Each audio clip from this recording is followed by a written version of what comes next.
The Paul Leslie Interviews.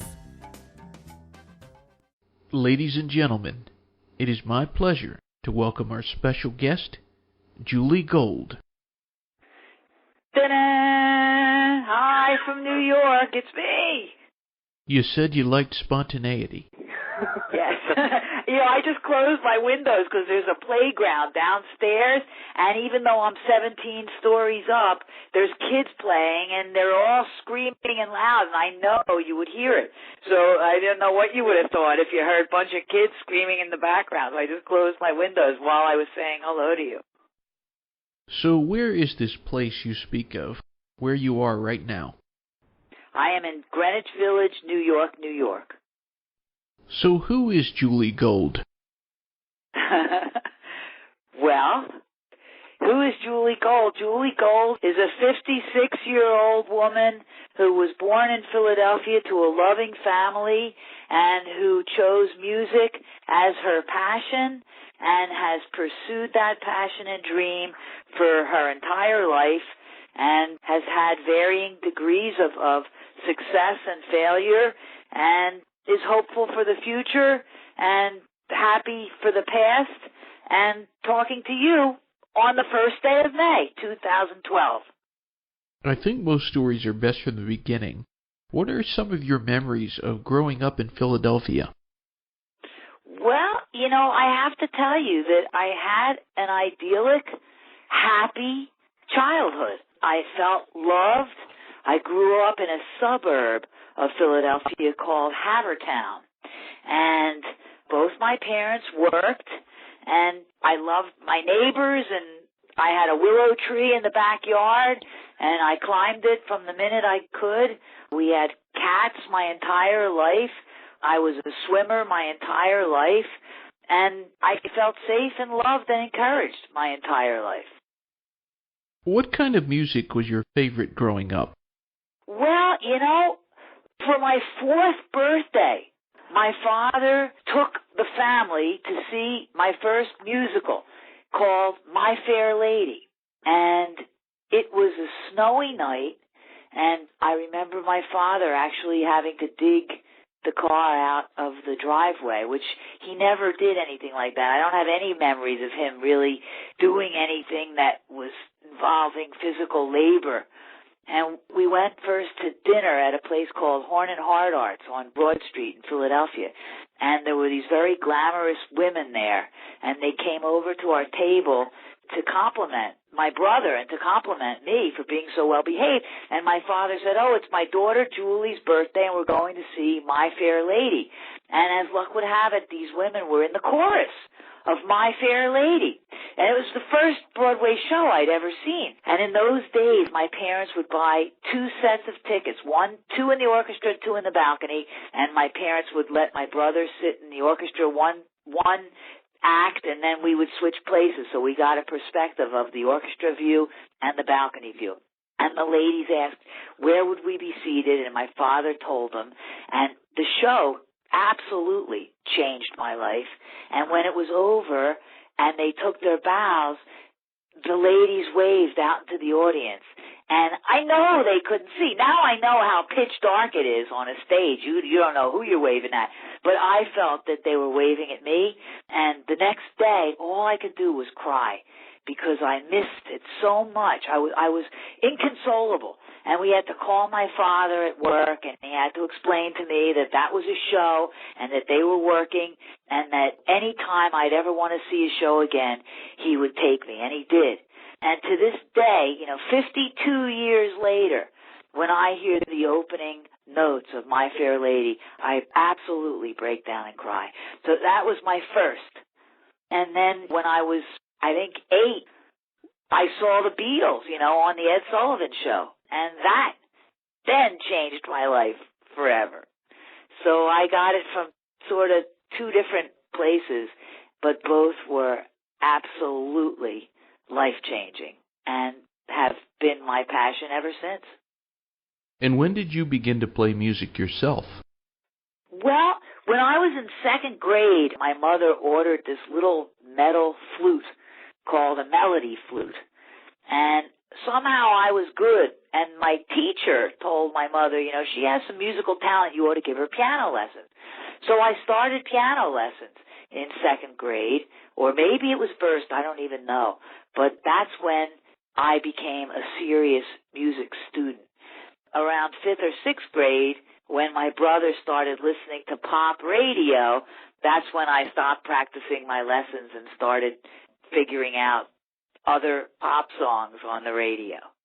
So elementary school. Our interview is with Julie Gold. What was the first song that you wrote?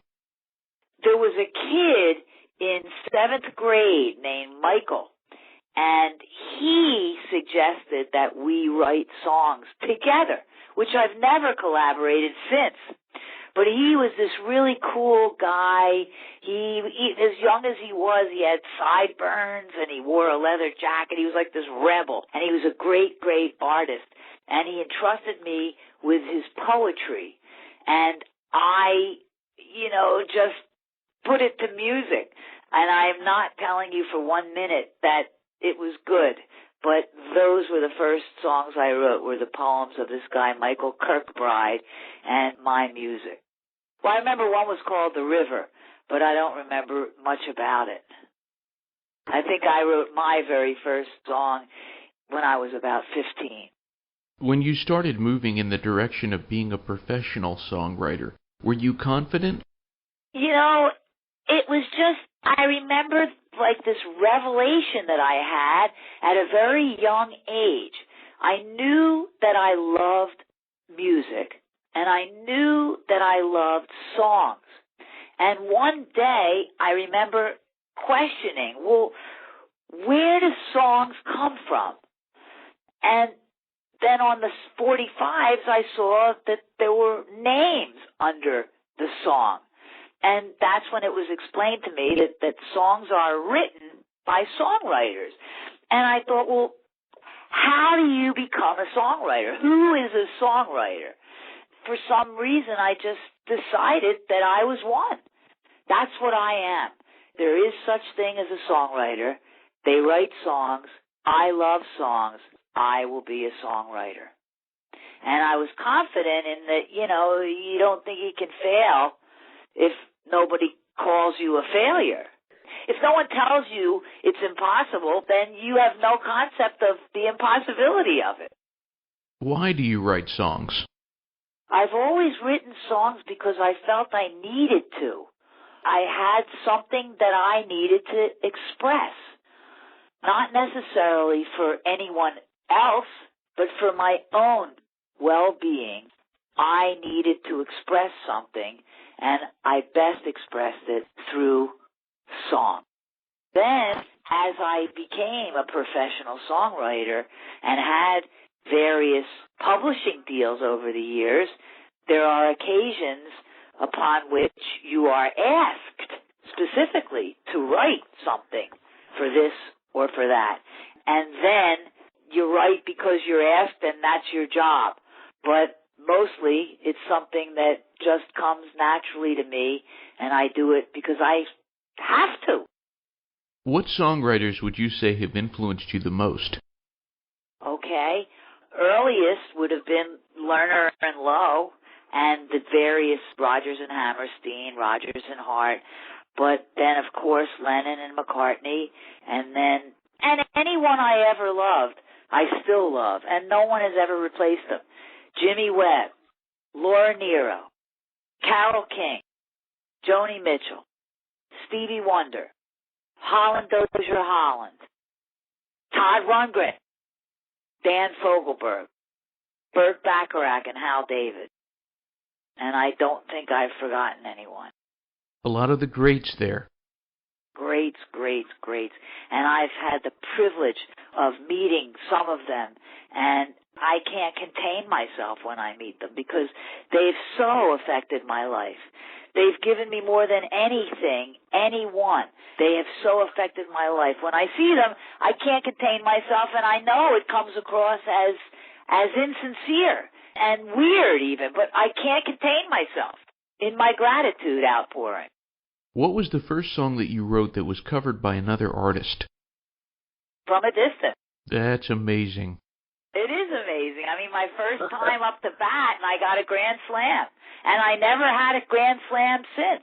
I've had base hits since. But the first time up to bat, I had a grand slam.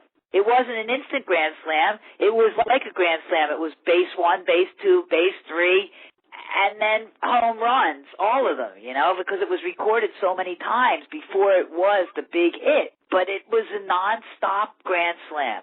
And that was my first time out of the ring. Can you recall what was going through your mind when you were writing the song From a Distance? It's written in a few ways. I remember being at my desk. I was a secretary at HBO and writing God is watching us, God is watching us, God is watching us, and having some ideas. I never really write away from my home or my piano, but I did have my most original beginnings of that song at my desk at HBO. And then for my 30th birthday, it's February, but in December of 1985, my parents sent me my piano from Philadelphia. I'd been in New York already for over 10 years, and I had an electric piano, and I had proved to them that I was dedicated and that I wasn't coming back to Philadelphia, and nobody was playing my piano. So for my birthday, they sent me the piano that I had grown up on. And I had to take the day off from work, and I waited for it. And I remember the truck pulled up in front of my apartment, and then the lift came down, and there it was, and it was like the sun hit it in all directions, and it literally glistened in the sun outside of my apartment. 2 men brought it in, put it in place, and they told me it's been on the truck now for 24 hours, and it's like a solid block of ice, and you can't play it. You have to let it settle. You have to let it be for one full day. So that night, I went to sleep, and my bed at that time, I lived in one room, but it had a high ceiling, and the bed was way up, a steep ladder that was across the room. And all night long, I kept looking down over the edge at my piano. I couldn't believe we were actually united finally. And all day long, I hugged it, and I polished it, and I put my stuff on it. And then all night, I looked down on it. The next day, I came down the ladder. I sat at the piano, and From a Distance poured out of me in 2 hours. So in many ways, it took a lifetime to write, and in many ways, it took 2 hours to write. Why do you think the song has had such an incredible life? I don't, how can you say? It's also, there are those who scorn it and who detest it, mock it, and make fun of it. Just so you know, I'm not trying to be humble, but, it seems that a lot of people also have it out for that song. All I can say is that when it finally touched the masses, we were at the beginning of the first Persian Gulf War. And the irony is that it is a peace song, and yet somehow it resonated in that capacity. And it became the most requested song on Saudi band radio. And I received various military awards because it lifted the morale of our troops. It's a very, very interesting story. I think it touches a chord because it's a song about perception and the way things are as opposed to the way things could be. And we all wish things could be a certain way and wish that they were a certain way. Maybe that's why. I don't know. It means things to different people, but it does seem to resonate deeply. And I'm very, very humbled and honored to be able to be the messenger. The song From a Distance has been played in outer space. Yes. It's been covered in many different languages. Yes. Where was the most unusual place that you heard it, or that you heard about it being played or broadcast? Yeah, that's a great question. Well, I guess the fact that it was the wake-up call for the Mir space station, the very first time that the Russians and the Americans were in space together. My mother is an immigrant, and she came to America in 1930 with literally nothing but the American dream. So the fact that it was used as a wake-up call in outer space for the Russians and the Americans, to me, is probably the most profound usage of it. But any time I hear it, I'm just shocked, and I marvel. But I've given up telling people that I wrote it because no one ever believes me. And if I run over to the person at the cash register when I hear it in a store, they look at me like I should be committed, and that the next thing I'll tell them is that Elvis is in aisle 7. So I just sort of keep it to myself when I hear it in public.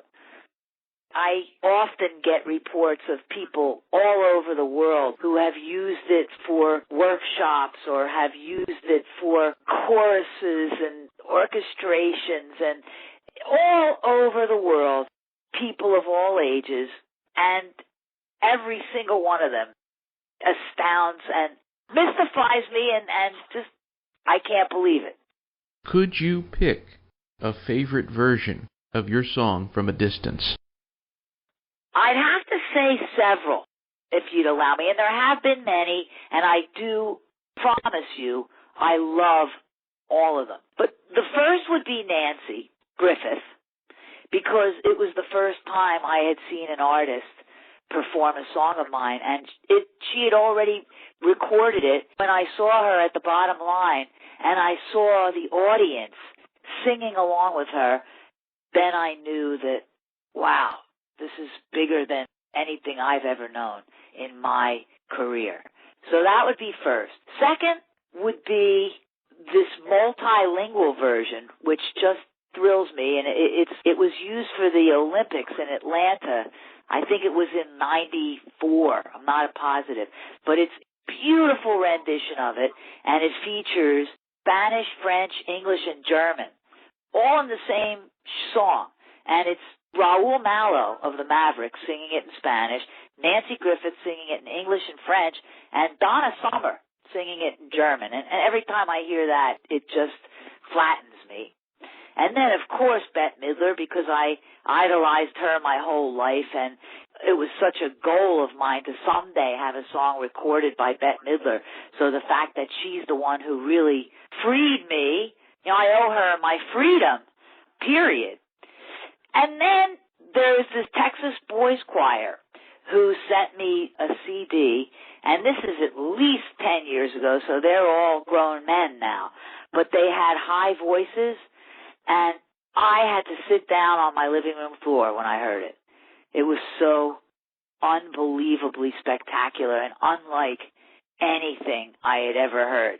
It's a very unique version of it, the Texas Boys Choir. So those are my four, and I can't really tell you which. I love them all equal. Those are the standouts, but I could go on and on and on, literally. We're talking with songwriter Julie Gold. What was the inspiration behind your song Hotel? Hotel is a good 30 years old now, and it was a song about heartbreak.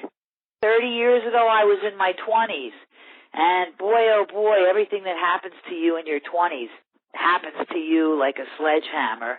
If I wasn't able to articulate my feelings of loss and longing and yearning in conversation, then I was able to articulate them in song. By the way, thank you for noting Hotel, because I happen to think that it's one of my best songs, and I truly, truly love that song. That was a song that stuck out to me when I was listening to your music. Yeah, thank you. It's a nice demo, too. It's got good piano work on it. I like the production of it. Tell us about writing the song Mountain of Sorrow.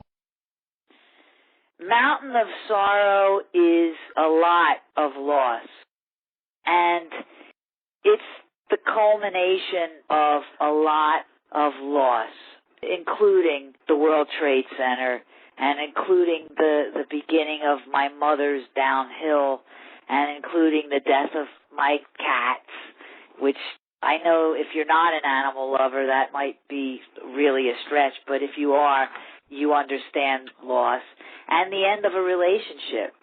And so you reach an age where a lyric like easy come, easy go, anything but easy though, is just like an understatement.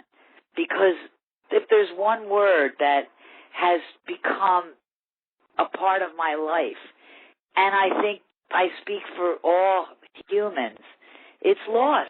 And you can't live in this life without it. But the older you get, the more you have. And that song is my commentary on loss. What inspired your song, Come to Me as a Bird?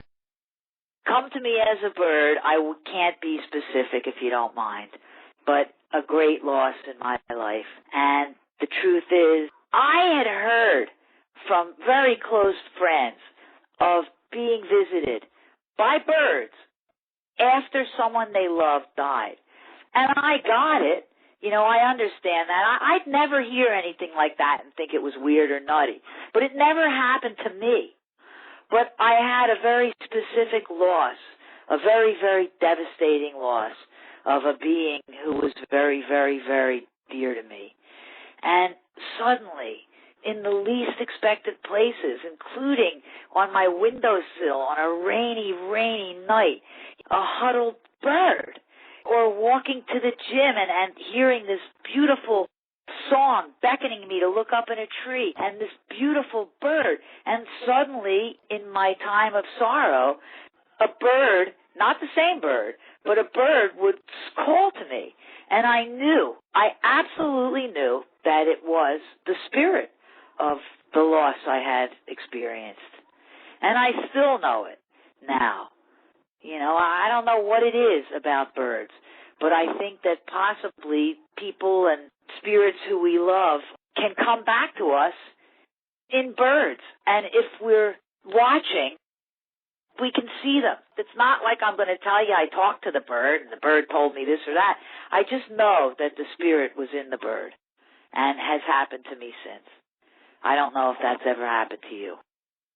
We're talking with songwriter Julie Gold. You have a kind of Yoko Ono connection. I do. Tell us about how your story was told in the book, Memories of John Lennon. Yeah. Well, you know, John Lennon was my idol, and I never saw him. I loved him. I loved Yoko. You know, unlike some people who felt that Yoko, you know, was responsible for breaking the Beatles up or whatever it was, I thought she brought out the magic in John. And I don't know, I don't care if it's a fable or a myth. If it is, I still love it. I love Yoko, and I loved when John Lennon met Yoko, and I loved what they did together, artistically and poetically and politically.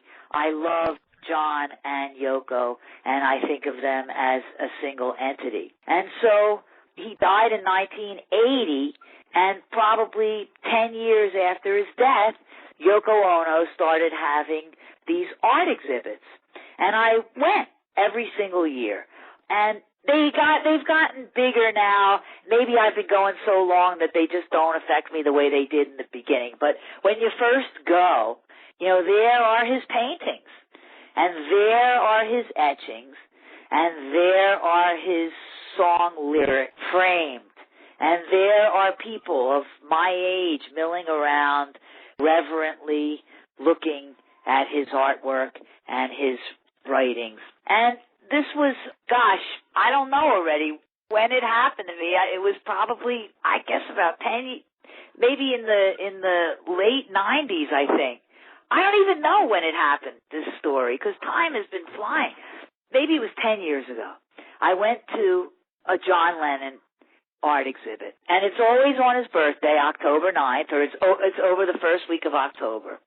And I went, and this time she also had these videos running, silent videos at various points on the wall, flat screen TV, silent video, and it was John Lennon singing at that white piano, and Yoko Ono walks into the room and opens each window, and then she sits down on the bench next to him, and it's just mesmerizingly beautiful. And I remember when it first came out. So there I was in John Lennon's art exhibit, wearing my yellow submarine T-shirt, wearing a pin that says Imagine Peace, which was from a previous Yoko Ono art exhibit. She always gives out something to the public.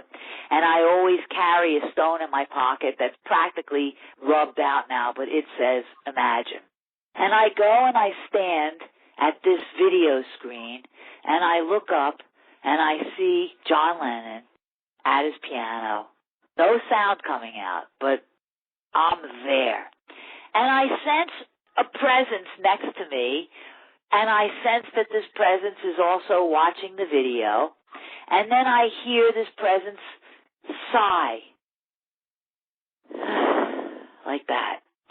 And I look over, and 10 inches away from me is Yoko Ono staring up at the same video. I turn to her, and I open my arms, and I say, Yoko. And we hug each other. You know, she knows I'm not I didn't come across as some kind of a stalker or a creep.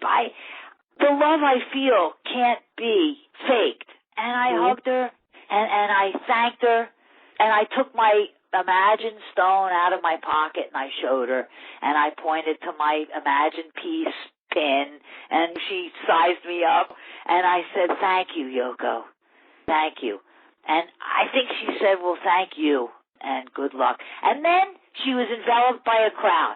Literally, it was like this one island in time and space where I had Yoko Ono to myself, and we saw John Lennon, and we hugged, and our hearts were inches apart from each other. And literally, I cried my whole walk home. I was in Soho, and I cried all the way home. And then I heard from my friend Lydia Hutchinson, who was the publisher of a magazine then called The Performing Songwriter. And she said, Julie, would you mind writing this piece? So I thanked her, and I wrote the piece, and it got published in Performing Songwriter magazine. And it was a catharsis for me, and it was forever committed to print. And then, a few years later, Yoko made this book, Memories of John Lennon, and she had people scouting out memories and pieces, and that's how they found the article, and that's how the article made it into that book. And I'm just very honored to be a part of it. What is the best thing about being Julie Gold? I've just always felt that my life has been blessed and lucky. And I think the best thing about my life has been that I had a happy childhood, and that I felt loved, and I felt protected. And that's all there is to this life, because now I see that most of my friends can't really say that. I was loved as a child, and I was nurtured as a child, and I was protected as a child. And so I have never feared life, and I've never doubted people. I've been blessed because of that, and that's why I'm lucky. My last question is very open-ended. What would you say to anyone who's listening in? Well, it depends on, who's listening, but I'll say that whoever you are and whatever you're doing, love it, nurture it, surround yourself with as many kind, reinforcing people as you can. If you have a dream, listen to it, pursue it, do what makes you happy, and live life in a very meaningful way. And by the golden rule, do unto others as you would have others do unto you. That's all there really is, because you blink and 10 years go by, and you blink again and 20 years go by, and you blink again and goodbye, Charlie. So live and learn and love, and that's what I would say to anyone. Very beautifully put. Thank you very much for this interview. Thanks. It was so nice to finally connect, and I do appreciate your time and your interest. Thank you for reaching out. My pleasure. Pleasure's all mine. Okay.